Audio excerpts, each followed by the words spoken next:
প্রশিক্ষণ বিমানে black box নেই বললেন পাইলট তৌকিরের বন্ধুরা। যেখানে প্রত্যেকটি বিমানে একটি করে ব্ল্যাক বক্স থাকে, সেখানে একটি প্রশিক্ষণ বিমানে কেন কোনো ব্ল্যাক বক্স থাকবে না? তবে কি কোনো প্রকৃত সত্য গোপন করা হচ্ছে? পাইলট তৌকির ইসলাম সাগরের ঘটনায় এবার আরও এক রহস্য নতুন করে উন্মোচিত হলো। Hello viewers, welcome to viral video channel. সম্প্রতি তৌকির ইসলাম সাগরের 3 জন ঘনিষ্ঠ বন্ধুর বার্তা পাওয়া গিয়েছে। তাদের মধ্যে একজনের উল্লেখযোগ্য বয়ানের কথা আজকে আপনাদের বলবো ভিউয়ার্স, তাই শেষ পর্যন্ত আমাদের সঙ্গেই থাকুন, একটি মুহূর্ত মিস করবেন না। তৌকিরের 3 জন বন্ধুর একজন জানিয়েছেন যে এসব বিমানে ব্ল্যাক বক্স থাকে না, কিন্তু এই ঘটনায় উল্লেখযোগ্য নাম ক্যাপ্টেন শাহনাজ সহ আরও বিভিন্ন সোর্স থেকে জানা গিয়েছে যে এসব ধরনের বিমানে অবশ্যই একটি করে ব্ল্যাক বক্স থাকে। তবে বন্ধুত্বের হার কি এখানেই?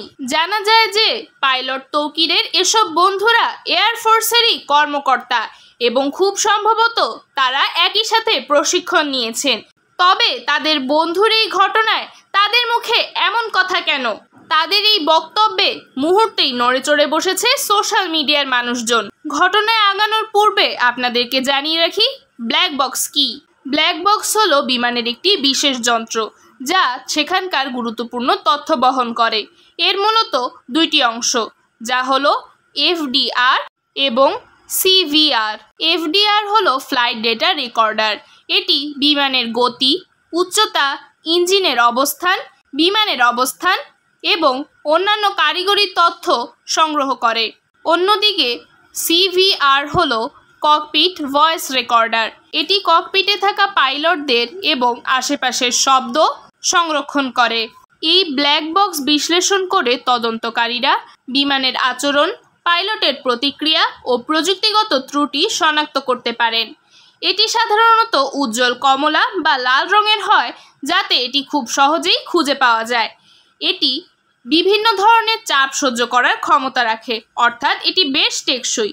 ব্ল্যাক বক্স হলো যে কোনো বিমানের স্মৃতি চিপ, অর্থাৎ মেমোরি চিপ, যা কোনো ঘটনার কারণ জানার মূল চাবিকাঠি। বাংলাদেশের এয়ারফোর্সে ব্যবহৃত F-7 বিমানগুলোর সাধারণত লিমিটেড ক্যাপাসিটির ব্ল্যাক বক্স কিংবা ডাটা রেকর্ডিং সিস্টেম থাকে।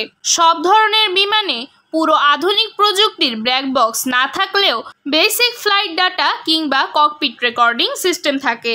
সুতরাং একেবারে কোনো ব্ল্যাক বক্স পাওয়া যায়নি কথাটা বলা সম্ভব নয়। আর যদি তা বলা হয়ে থাকে তাহলে বুঝে নিতে হবে কোনো ধরনের চক্রান্ত রয়েছে এর পিছনে, কারণ রেকর্ডিং সিস্টেম না থাকাটা অত্যন্ত বিরল, আর তা নিশ্চয়ই একটি প্রশিক্ষণ বিমানে ঘটবে না। তাহলে তৌকিরের বন্ধুরা কি উদ্দেশ্য প্রণোদিতভাবে কোনো কিছু গোপন করছেন? আমাদের মতো সাধারণ জনগণের এসব প্রশ্নগুলো হয়তো আজীবন প্রশ্ন হিসেবেই থেকে যাবে। আমরা চিরকাল উত্তরের আশায় বসে থাকব, কিন্তু সবকিছুর সমাধান কবে হবে জানা নেই আমাদের কারোর। ভিউয়ার্স, আপনাদের মূল্যবান মতামতটি কমেন্ট বক্সে জানাতে একদমই ভুলবেন না। আর আমাদের চ্যানেলে যারা নতুন রয়েছেন তারা সাবস্ক্রাইব অবশ্যই করে যাবেন এবং পাশে থাকা বেল আইকনটি প্রেস করে দেবেন সব তথ্য সবার আগে জানার জন্য। সত্য উদ্ঘাটনের পথে আমাদের পাশেই থাকবেন। সো ভিউয়ার্স, আজকের ভিডিও এ পর্যন্তই। ভিডিওতে বিশ্লেষণ করা তথ্যগুলো সামাজিক যোগাযোগ মাধ্যম থেকে পাওয়া। আর আপনারা তো জানেনই আমাদের ভাইরাল ভিডিও টিমের কাজ হলো সামাজিক যোগাযোগ মাধ্যমে ভাইরাল হওয়া বিভিন্ন তথ্য আপনাদের মাঝে তুলে ধরা। পরবর্তী ভিডিও দেখার জন্য সকলকে আমন্ত্রণ রইল। ধন্যবাদ।